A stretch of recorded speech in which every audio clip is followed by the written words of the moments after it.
Just a little bit of background to this. We started getting involved in local authority services probably about 18 years ago, something like that. And as that work grew, we'd find ourselves working in different services like homelessness and benefits and stuff, police, and then we started working in police and fire services and so on. And over time, it occurred to us that when you work with all of these services, you're actually meeting the same people. And so it kind of makes sense not to work in the services as such, but to understand the people and their geography and what's going on that's creating this demand that's going across all of these places. And that's where the work is now going. And as I said earlier, I think it's the most important thing that we do, not just because it consumes 40% of the money that as taxpayers we spend on public services, but when you can design a public service that works, you have the most extraordinary impact. You'd think, wouldn't you, that if your life fell off the rails and you put up your hand for help, that someone would trot along to your place and help you out. You'd think that, wouldn't you? That's what civilized society is about, isn't it? That's not what happens. You can have more than a dozen people trotting through your house, filling in essentially the same forms, looking at you through their own specialist lens, deciding if you're for them, protecting their budgets, setting thresholds, so if you're not bleeding to death, we won't help you. Do you suppose these people get better? And then passing you on because, well, we can't help you. And if you do get a service, these days it will be commissioned because Whitehall believe in the market and therefore commissioning. And if you're going to commission a service in the market, then you've got to standardise the service because you want to look for a price. And then what you learn is the standardised services don't meet the variety of demand. And we do all of that and it costs a fortune. So we've been learning how to help people design a service that works. And you save a fortune. But not only that, you end up with happier people, happier families, happier communities, and you see demand falling. Whitehall will tell you that demand is growing. It's not. It's stable. What's growing is failure demand.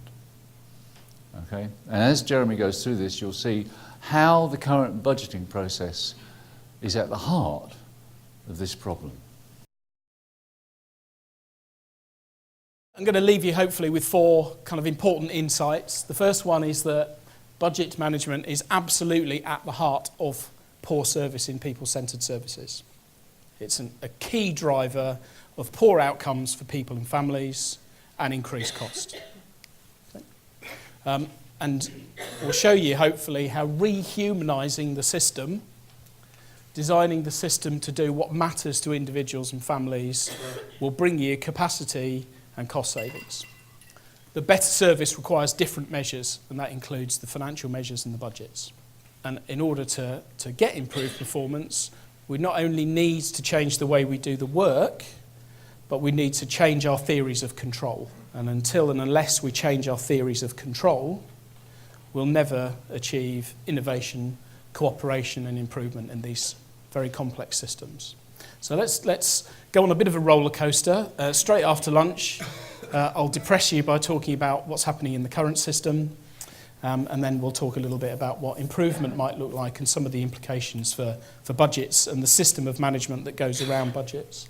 So four critical steps that I'll work you through. First of all, study first. You've heard this from everybody so far today. The essential place to start in any system is with study, to learn how things work today, how well they work and why they work the way that they do. Okay? Then, and it's really important in this system, to understand the effect of the current controls on performance. So the budgets and the performance management systems and the management controls that are in place. It's absolutely crucial to understand these because they're a key driver of poor performance. Then we could redesign, and I'll talk to you about what a redesign looks like in these systems. And finally, a little bit on new measures and new leadership. What different models of leadership and measurement might look like. So let's start with step 1. If we study our organisations as systems, the first thing that we learn is that citizens face many, many front doors. Mental health, fire, neighbourhood teams from local authorities and housing, police, lots of third sector organisations. This isn't a comprehensive list, but if you study what's happening in any particular area, you can see huge numbers of potential points of entry for citizens into public systems where people need help to live their lives. So where do we go? We go to some of these front doors, and what do we study? This is a test question. It's not a test of your ability to learn, it's a test of my colleagues' ability to teach. What do you study when you go to the front doors? Demand. Let's go figure what demand's coming in, what it looks like, how varied it is, what matters to citizens. So when you study at the front doors, one of the things we learn is that for each case, so each family or individual that's presenting to the system of public services, on average you get about 26 incidents of demand. So this data has come from work we've been doing with a number of different clients, different organisations, look at demand that's coming into the police, mental health, general practitioners, A&E, various different sources. So a good slice of demand across a number of different points of entry. So people are placing multiple demands across multiple points of entry. And you find, very interestingly, that a large proportion of the demand in this particular sample we did, about 43%, was coming from people who are already in receipt of specialist services. So they could have children who are currently being looked after. They're people who are under the care of acute mental health services. They could be members of organised crime groups, OCGs, who have active police operations paying attention to them.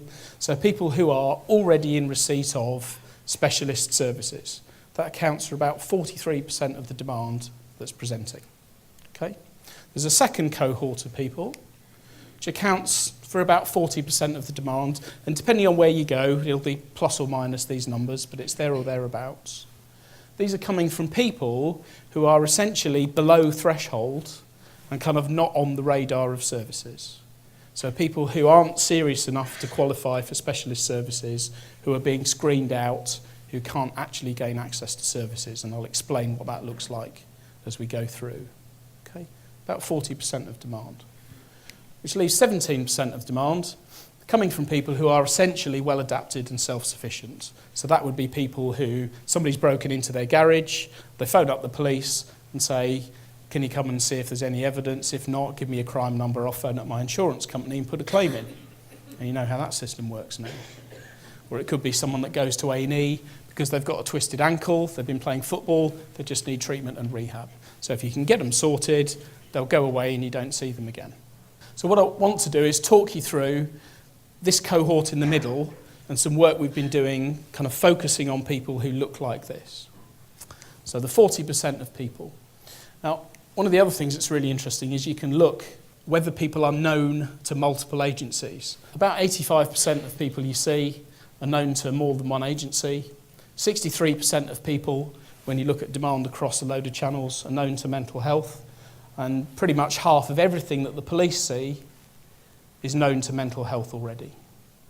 So how do police respond to their incidents? They send police officers. Okay? But 50% of the time, there's a mental health component to everything they're responding to. It's very interesting. Okay, so what does somebody from that middle cohort look like? And this is not an extreme example. It's a pretty kind of typical picture of what you tend to see from people who are in that kind of not coping space. We have a female in her 60s, and this is what someone looks like when you look at the police records. Over 20 calls recorded by the police over a 10-month period, all following alcohol-fuelled disputes with the partner. 13 of those jobs, and the police think about each particular incident as a separate job. So 13 of those 20-plus jobs were resulted or recorded as a domestic incident. Most of them as a standard risk. So we turn up and we assess the level of risk, and one of them is a medium risk. And each time we fill in a domestic violence report and the reports get filed, and then the job's closed. Following one of the incidents, a police community support officer visited as part of an ongoing domestic violence operation. They decided that the woman needed support, so a referral was sent to a domestic violence charity. The The charity subsequently closed down that referral after 3 failed attempts to make contact with the individual. That's kind of all we know so far. So let's look at this person from the perspective of other organisations as well. We find that she's known to the GP, and we've had referrals in the past to the mental health access team. What do you think happened with the referral to the mental health access team? Yeah, no contact, job closed.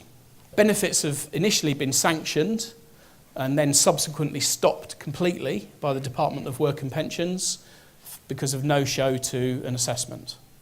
Anyone experienced that from the DWP? Yeah, it happens all the time. It's very, very predictable that the DWP will sanction people's benefits. See if you can guess who is most affected by having their benefits sanctioned. Do you think it's the most vulnerable people? And who do you think are the people who are most likely to have their benefits sanctioned? You've guessed it, it's the same people. Okay? But the DWP are doing what they're required to do according to their rules. We've had an eviction due to rent arrears and antisocial behaviour. Following that, the person presented as homeless. They were given emergency housing on the first floor flat, but subsequently evicted from that emergency housing because they weren't staying in the property. Why do you think they weren't staying in the first floor flat? Because they had mobility issues and they couldn't get up the stairs. Okay. Now let's go and talk to the perpetrator, in inverted commas. So the perpetrator is the partner. Why do you think we've labelled that person as the perpetrator? Because that's how the police see people. You're a perpetrator or an AEP, an aggrieved person. So the more information from the perpetrator. They're not taking their medication because they're suffering from seizures. They're drinking heavily. Relationship with the family's broken down over time and they're upset and unhappy about that. They don't have a mobile phone. They're hard to get in touch with. We finally get in touch with the person. We discover there's alcohol misuse going back to the teens. They used to have a professional job.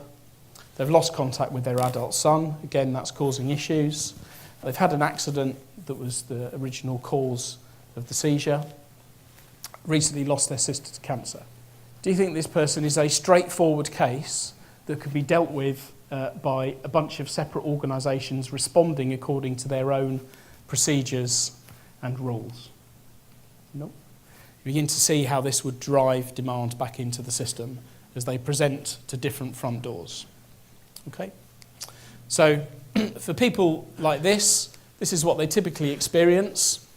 We knock on the door and ask for help. We could go to the GP, we might go to DWP, housing, wherever. First thing that happens is you get screened or assessed. So you don't get help, you get screened and assessed. Why is that, do you think? What are we trying to do? Are you for us? And if you are for us, are you eligible? Okay, so this is no different from what councils do with highways repairs and potholes. You have to be a category 1 pothole now before we'll fix you, because we haven't got enough money to do the category 2 and 3 potholes anymore. So we have to wait until you've grown into a serious one before we'll fix you. Okay? What do you think happens after we've screened and assessed you? We either say, you're not for us, and send you away, or we refer you to another organisation who should be there to help you, or we take no further action. What do you think people think about referrals or signposting? Do you think people think that they're doing good work when they do that? They do. And what do you think they assume about what happens to the referral when it lands at the other place? They assume that something useful is going to happen. It's kind of a plausible assumption to make, isn't it? Okay. Now the good news is, eventually we might take some action. But as you've already seen, some of that action is actually enforcement that can make things worse. So generally speaking, for each person in that middle cohort, you'll see about 31 incidents of demand across a number of agencies over time. Lots of screening and assessment and referral activity. And the good news is, on 8 occasions, we'll take action. The bad news is, it doesn't work. Okay, so for one of the areas we've been working in, we took a huge amount of demand across a long period of time. We couldn't find anybody in that middle cohort who was actually improving. A third of them, their lives were just knocking along, unstable, not living a good life, presenting loads of demand, and basically just kind of staying poor. 2/3 of people were actually getting worse. And what you see is a very predictable pattern where people will kind of knock along and then suffer some kind of crisis and actually start to escalate very quickly. And you often find organisations like housing will start eviction, police will start more enforcement activity, and it will tip people over very quickly so that they go into that high dependency category at the top. Okay. So that's kind of what you learn when you study.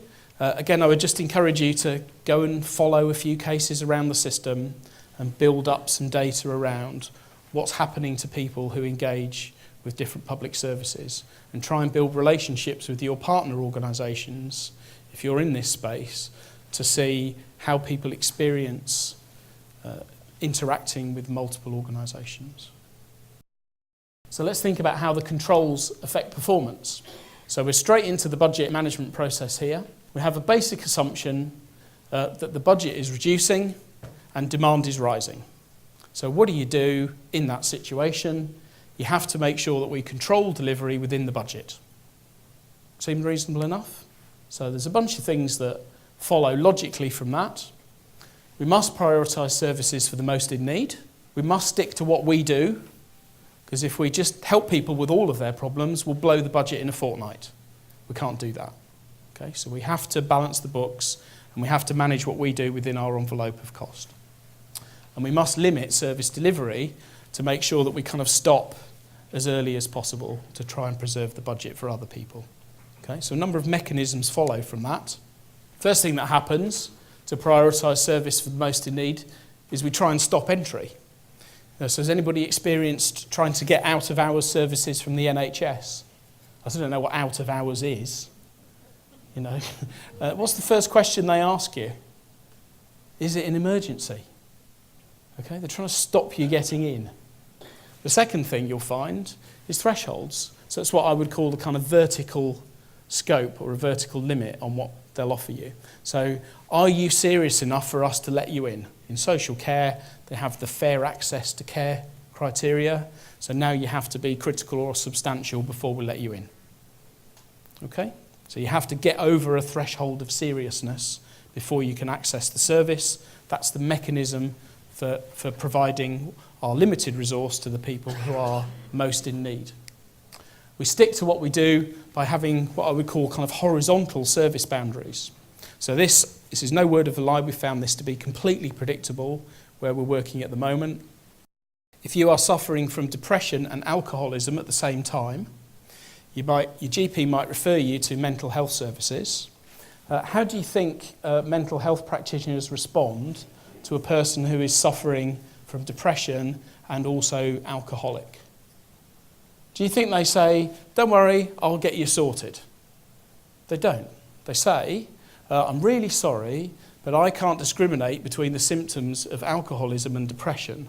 So what you need to do is go away and stop drinking. And when you're dry, if you still feel like this, it means you're depressed and I can treat you. Okay? You couldn't make it up. It's absolutely predictable. Okay?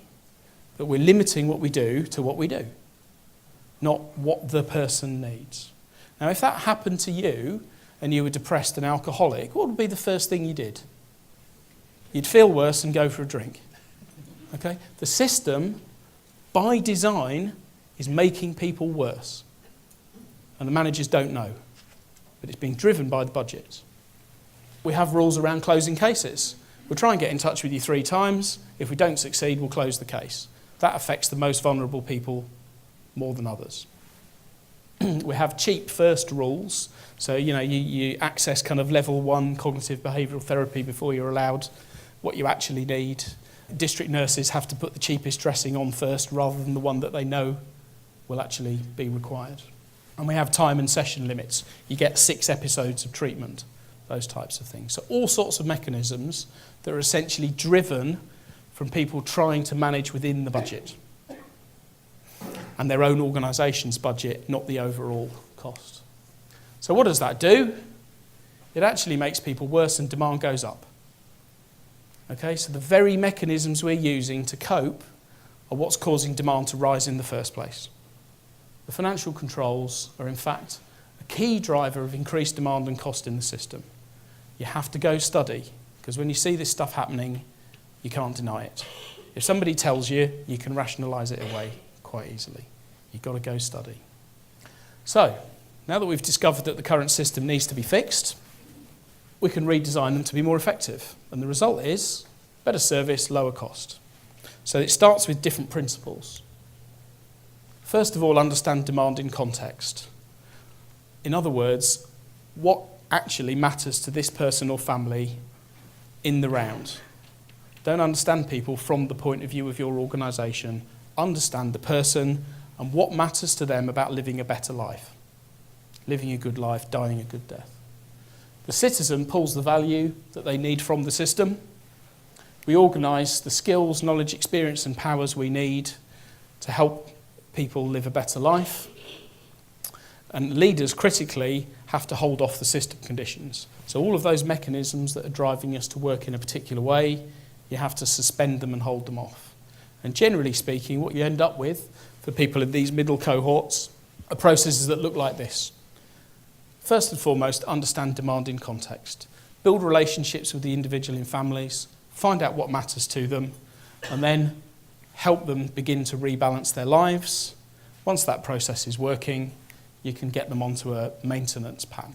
Now, what I don't want to talk about is the detail of what a redesign would look like, because that's kind of not the point. You know, you have to figure out the redesign that works for you in your situation. But generally, you know, you'll find that genuinely integrated, local by default problem-solving teams will emerge from following this process. Here's a test question. How do you know you've got a team that is working in a genuinely integrated fashion with police, housing, mental health, employment, whatever you need to help people rebalance? How do you know that team is genuinely integrated rather than just co-located? Because normally what happens is people come to multidisciplinary team meetings, sit and talk about a case, go back to their own organisations and work to their existing rules and procedures. Okay? That's not integration. So how do you know a team is integrated? It's a dead simple answer, might not be obvious. All you need to do is look in the fridge. And what do you discover when you look in the fridge? What's different about this team's fridge to what you usually find? And nobody's written on the milk.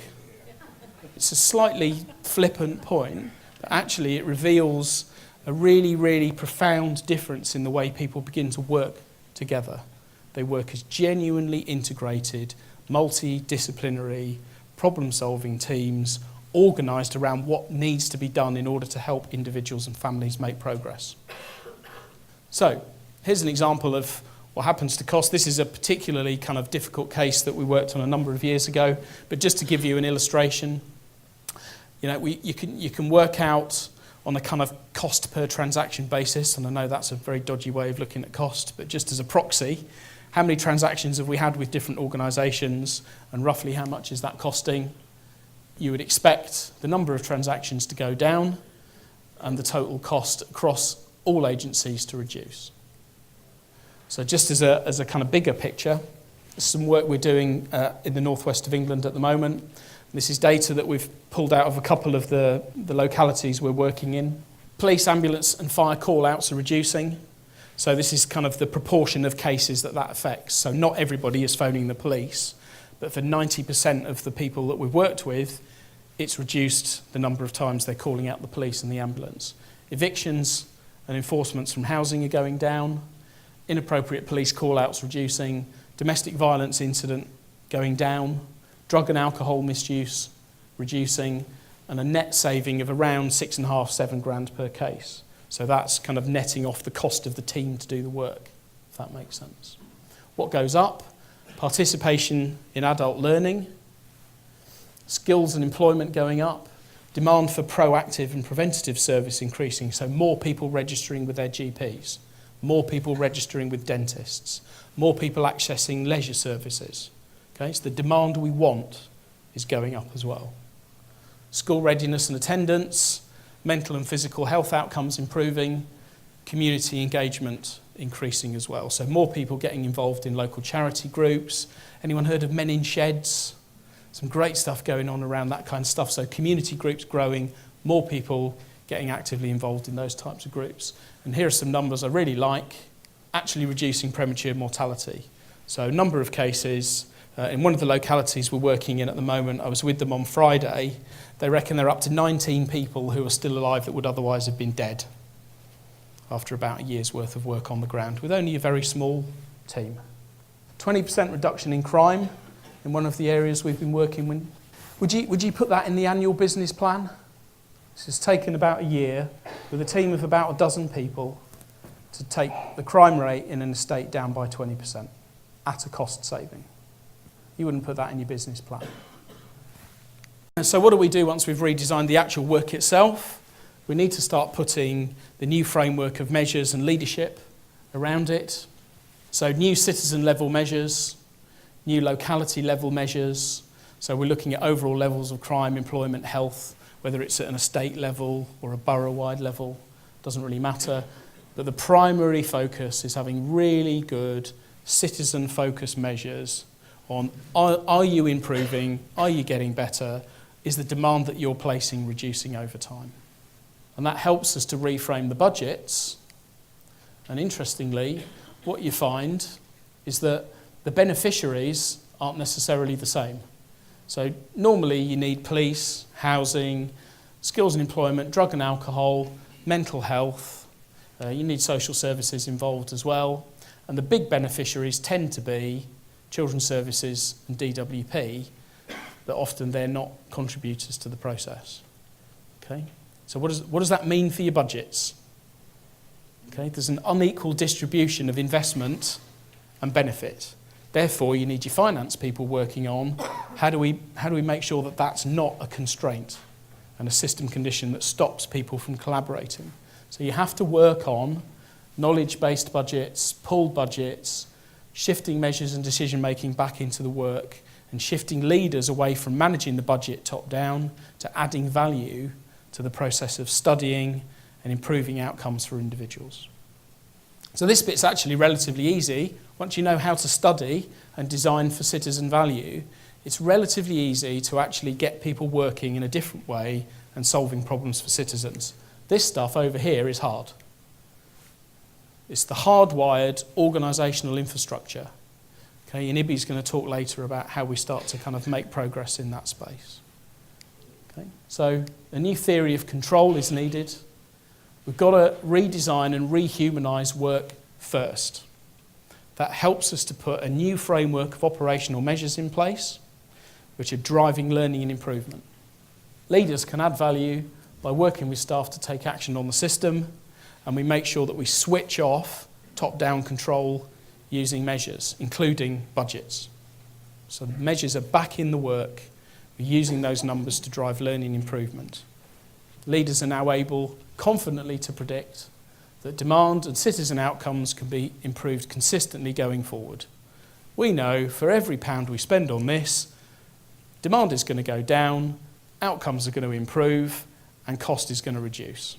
If we know that, we can now plan and predict in a much more systematic way and informed way going forwards. Okay? It changes the theory of control away from top-down, target setting and budget setting to helping people learn how to design for value. That's what gives you control. So 4 key points. Budget management is actually at the heart of poor performance in these people-centred services. It's absolutely central to the problem. Rehumanising the system is an essential step in bringing capacity and improved performance and savings.